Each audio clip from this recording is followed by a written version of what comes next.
Hi, I'm Marc Loftus, and in this podcast, I'm speaking with editor Paul Trewartha, who recently cut the feature-length documentary, The Sparks Brothers. Paul, thanks for joining us. Pleasure to be here. Thanks for having me. Excellent. So I saw the film, and it's incredible the amount of work that goes into it.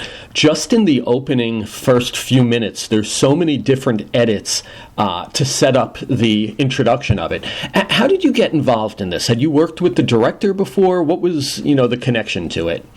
I've worked with Edgar and Park for over 10 years now, originally making sort of behind-the-scenes content for them. And it's quite interesting because, I would flip-flop between sort of doing feature docs, and then they would get back in touch and say, we've got these additional content, sort of pieces. And it was always such a pleasure to work with them. So, it's good because over that sort of 10-year period, I think Edgar and I found a good shorthand, and sort of shared aesthetics. So I think in terms of the Sparks Brothers, from the moment I came on board, we were singing off the same hymn sheet and talking the same language in that regard, and just it was a real pleasure. Okay, when did you get involved? Obviously, this is a long project. I would imagine it's probably more than a year in the making. How far back does it go for your initial involvement? And were you working on it steadily, or were there breaks in between and you were working on other things? What was the timeline? Yeah. So I've been on it since 2019, and there had been a little bit of edit work that had taken place before, and there had been an assistant that was actually sort of breaking down rushes before I came on board. Originally, when I was asked to get involved, I was finishing up on a feature doc called Ronnie's, which is about Ronnie Scott, and I wasn't able to help out at that point. But as soon as I became free, I was able to flip straight across, and then we kicked off in earnest at that point. And there was a huge amount of content, a vast amount of content. For all feature doc projects, you expect a huge amount of content. In fact, it's problematic if you don't have it. But this was pretty exceptional. There were a large number of interviewees. There were 80 interviewees. They were all very substantial interviews as well. There were 11 interviews with Ron and Russell. There was like over 18 hours of interview content with Ron and Russell alone. So, they'd recorded in, 5 cities, like LA, New York, London, Mexico, Tokyo. And the archive team had done an incredible job of they used a system called FileMaker. And they had actually broken out a lot of the archive and given it, they had like a coded system. And so that was all very organized. It's just that there was so much of it. And so, the original task always is to find a way to make that vast quantity of archive accessible so that you have what you want, when you need it, sort of thing. And so that was the original task. And then once we had sort of got through that, then obviously the fun begins. And then we started cutting sequences, which was, a real pleasure because Sparks are fantastic. So it was, a pleasure from start to finish. I want to talk a little bit about that, the structure of the film. Obviously, the first question is, where do you even start with it? And when I looked at the structure of it from a viewer standpoint, I saw there was the introduction. I saw there was a little bit of a history with the setbacks, that they experience. And then I saw that you use their albums as kind of a chronological timeline to get them from, the introduction all the way to current time. How did you approach it, knowing that there was so much media and such a large timeline? From an editing standpoint, where did you start? Yeah, so certainly the way that I break down content, interview content, is much more thematic in its nature. So although Edgar always had a very clear idea that he wanted to do justice to every single album, I think he felt that it's exactly what every hardcore Sparks fan would want to see, to be able to forge connection album for album, which was only going to be possible if we did actually track it that way. I think Sparks are particularly unique because their sound changes so drastically from album to album. I think if you were to take somebody who is completely uninitiated and start flipping, okay, we're discussing the first album, now a song from the 5th, and now a song from the 10th album, it would be extremely difficult for anybody to be able to grapple with, you know, how their sound developed over time, and and the nuances of that aspect of their, you know, sort of artistic career.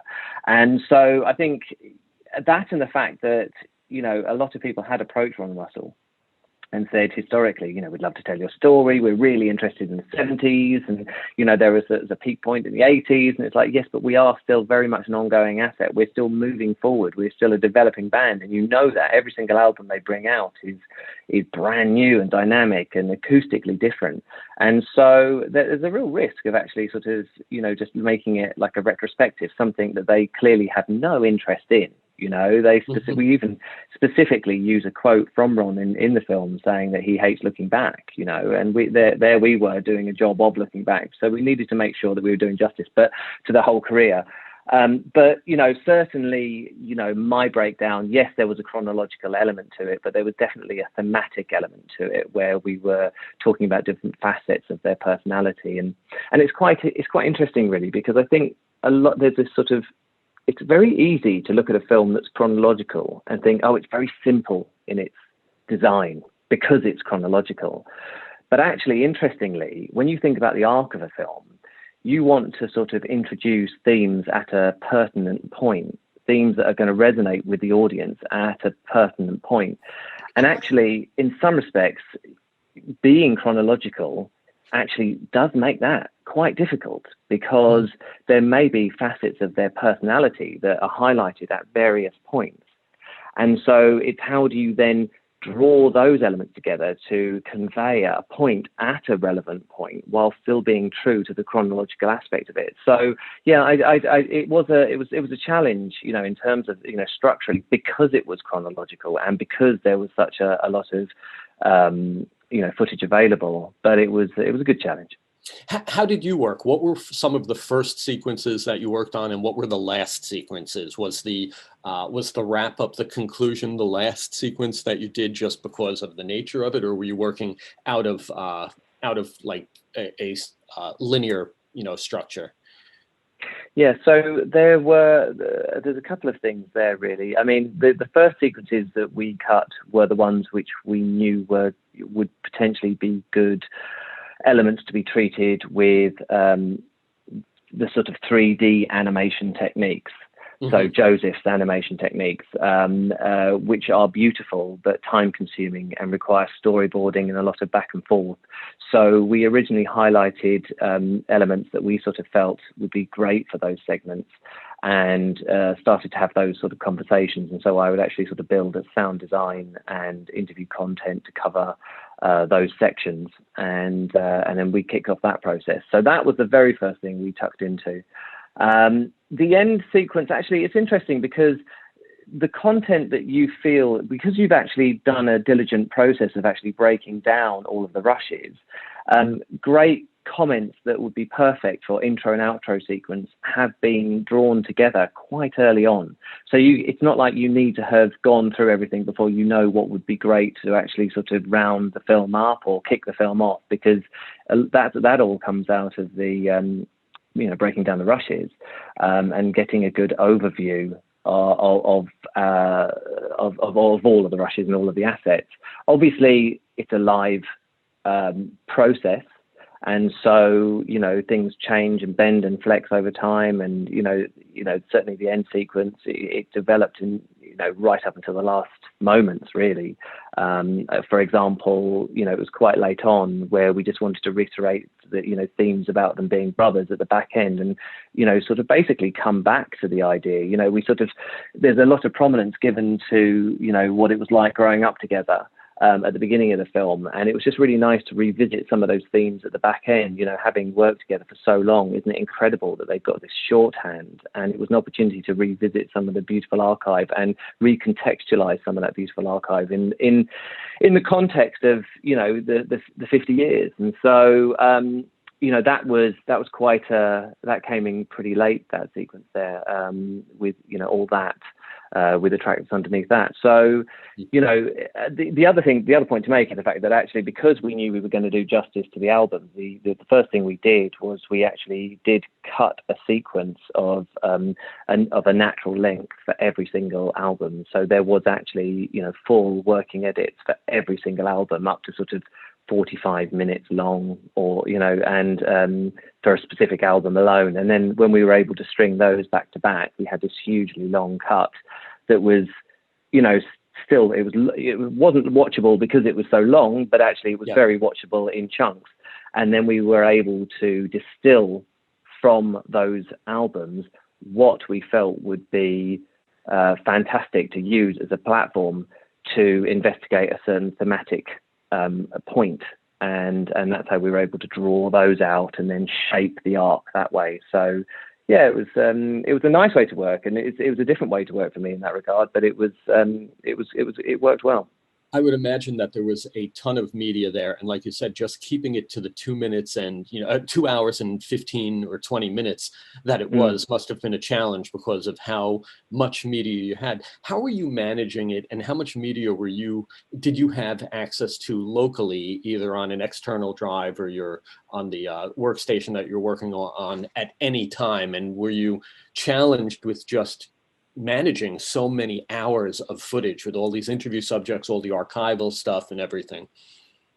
Yeah, I think the thing about Premiere is fantastic because it gives you such a sort of degree of flexibility, and it's so quick to import assets that I think it's what's hugely important when you're working in a program that is so forgiving is that you have to be incredibly diligent yourself. You have to be extremely organized in how things are brought in, where they're located. And so although I was on shared storage, and there were certainly times through the edit where there were myself and another editor called Nick, and we were working together and we were sharing content, and then it would pull back, and then there was a time where later on, as lockdown happened, and I took everything away on an external drive, and then I pulled right back to my suite. So we worked in many different ways throughout the process. But I think the most important thing is just staying on top of the project and making sure it doesn't bloat, and keep thinning it down and streamlining it, and sort of a lot of rendering as you're going along, because the timeline is so long. So you don't want to put too much pressure on the system. You've got to sort of alleviate pressure on the system so you can continue to work in the way that you want to work. And I mean, because I approached it that way, it was quite happy with a sort of a 6-hour timeline that was had 20 tracks deep in terms of audio, 12 tracks high in terms of from the video content, and just as long as you were continually mixing down and making sure there weren't duplicate clips in the project and all of those sorts of things. And so organization is definitely the key, and then that would allow you to just be as creative as you wanted to be, really. How about the use of music? Obviously, there's a lot of performance footage from their archives over the years and stuff, but then you have access to their library that you could use for underbeds of interviews and stuff. What was your mentality as far as using their music or staying away from it just because there's so much available to you? Yeah, so I mean, there are tracks that are used that aren't Sparks tracks. Generally, quite early on, we talk about the inspiration for the band, but from the a fun, sort of in the earlier sections of the film, you can sort of see there are sort of little sort of nods and winks to tracks that reference themes that we're discussing that might be slightly out of time. However, as we move through, album for album, obviously all of the tracks are pertinent to that album. I mean, the interesting thing is just how much we did use. There were 108 music tracks in the final edit alone. And so I know for the music supervisor, Gary Welsh, he sort of said that's the largest quantity of tracks he's ever licensed for a single production. And BMG said the same, actually. They said they hadn't ever licensed so many tracks for one production. And I mean, Edgar's just got an inexhaustible enthusiasm for, sort of content, whether it's interview content or, obviously the music. And so I think, we all really, sort of really benefited and were inspired by his enthusiasm. There was we had the gift of having so many great comments from so many great people, and the lovely thing about actually the contributors, they seem like quite an eclectic bunch, but I think it's pretty obvious that actually, the common thread for all of them, the common theme for all the contributors, is the fact they absolutely love Sparks. These are people that historically Edgar has discussed Sparks with, and they've been like, oh yeah, I love Sparks, and so when he thought about making the documentary, he called them up and like, I know you love Sparks, are you prepared to talk about them? And of course they were, because people who love Sparks really, really love Sparks, and would love nothing more than talking about them. So I think it weaves a rich tapestry actually of interesting voices, all with a common interest in Sparks. And stylistically, the interviews were black and white. And I know that some of the title cards there to separate these different chapters, those gray title cards with kind of the description, was that Edgar's decision, like coming into the edit, that you knew that, okay, all of these interviews with, the Go-Go's and Beck and all of these people were going to be presented in a black and white format, and that you were going to use these title cards as kind of chapter points?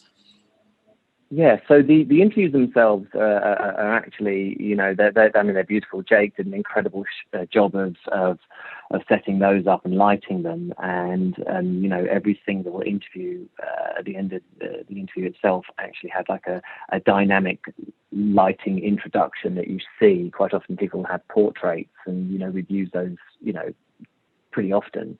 That actually, I think the thing is that actually there's a sort of a collage element to the film. We employ animation where we feel it would benefit the narrative. We employ a lot of, you see there's a lot of contact sheets in there, which I was able to sort of take in at high resolution and actually animate on the timeline. And in that way, I was actually able to there was a direct relationship between the track that was playing under it, and if I had a contact sheet with 25 stills on it, I was able to add edits on the beat and actually sort of line up. What I would quite often do is line up a contributor within the contact sheet themselves and find some sort of continuity within the frame, so that the contact sheet is moving around the person who is being featured, which just sort of brings those contact sheets to life. And that's something that I can't think of an easier way for that to happen than than the way we did it. And all of those archival elements, because we actually worked them up to that degree, including the graphics.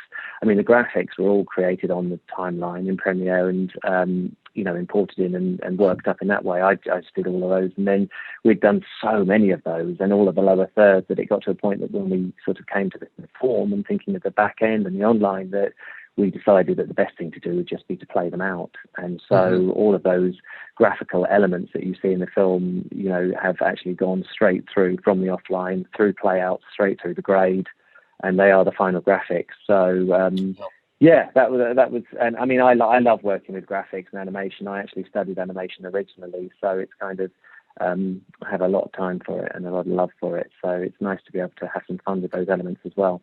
Now, knowing that this was going to be a theatrical release and dealing with probably some of the archival stuff that may not be the resolution of the newly shot footage, what resolution were you working at, or did you have in mind, that knowing that the ultimate release would be theatrical? Were you thinking about like 2K? Was it beyond HD? Obviously, was it more than that, 4K?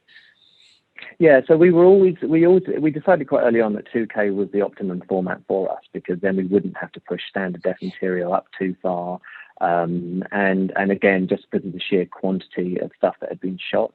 I think there's a temptation to use a full sensor, and then all of a sudden you're receiving hundreds of hours of 8K footage. In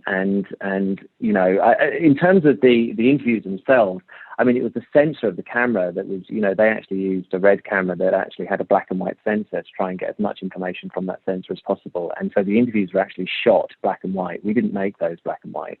That's how they sort of came into the edit. So, okay. And that's how they were shot. So, and it's those sorts of bold decisions that I think distinguish, great filmmakers like Edgar, because he is prepared to commit himself, to these ideas, these concepts, big conceptual decisions that have have ramifications. And, you know, it's aspirational when you're working with somebody who's prepared to make calls like that and always prioritize the creative. He does certainly provide, you know, create an atmosphere in terms of archive as well, where you sort of think anything is possible. You know, our archive is complicated and quite often expensive, and you need there's a lot of discussion that needs to have to happen and a lot of negotiation. And, you know, and at no point, you know, everything was worth fighting for. It was always a case of, but wouldn't it be great if? Wouldn't it be great if? Well, let's just try it. Let's just try it. And so, and I think in that process, that kicks off the, you know, the conversation. And then, you know, Kate Griffiths, who did all of that negotiation for the archive, you know, worked wonders. And the film is what it is because of the wonderful job they did. I mean, we were provided with a lot of material from the band themselves. Stills, you know, obviously some of that stuff was, you know, original. We could scan those at high resolution, and we, you know, that they were great. And then it was a case of looking up the licenses for those, and, you know, working out who owned those, and which they always did, and, you know, did a great job of. We actually had a ton of sort of VHSs that were transferred and things like that. And these things come in as your friends, but further down the line, you realize, well, we can't use those assets. And actually, in the end, they serve as inspiration for what Kate and Tess would then go off and actually resource. So yeah, there was, you know, it's quite interesting. You have to be, the timeline has to be quite malleable, and assets need to be replaced. And one of the things that I do with Andy Lars, my assistant, is we always make sure at the back end of the job we control the back end. We actually we bring all of that high res material back in, and everything needs to be eye matched. Because there are no sort of time codes or anything that you can conform to. And so, yeah, there were over 2,000 cuts of archive in the final edit.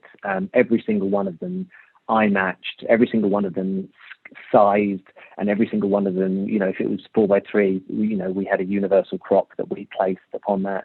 And then we would do, you know, sort of very high res playouts of those with like an associated EDL or XML actually. And so that the conform could go as smoothly as possible, and we weren't actually sending out, you know, a drive with 2,000 separate archival clips on there of various frame rates and frame sizes that all need to be interpreted away. You know, we sort of like to control that, and hopefully as a consequence we don't get frame blending and things like that, which, you know, so hopefully it looks as good as it possibly can.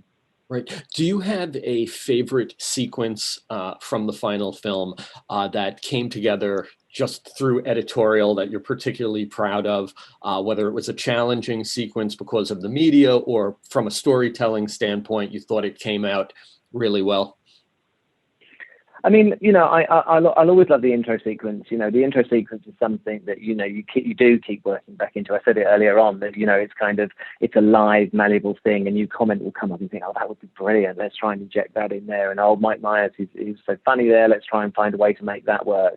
So, you know, that's always lovely. I think the sequences at the back end are very satisfying as well for that reason. You know, it's so great to sort of, you know, we love the band. We love, you know, you really do grow to love Ron and Russell. And so the back end where we're sort of moving back through their career, there's one moment in there that I am quite proud of, which is the fact that I sort of spotted, you know, when we're actually filming in Russell's house, you can sort of see in the background there are these models of the Beatles. They're like they're little dolls of the Beatles, and you can sort of see them in the back of the room. And then I had a memory of seeing them in a contact sheet of a performance when they were sort of still half Nelson. And I was thinking, well, actually, you know, I think I've seen them in another publicity still in one of their houses at another point. And I was like, and then I kept going back into it, and I had this little sort of select spin where I'd seen these.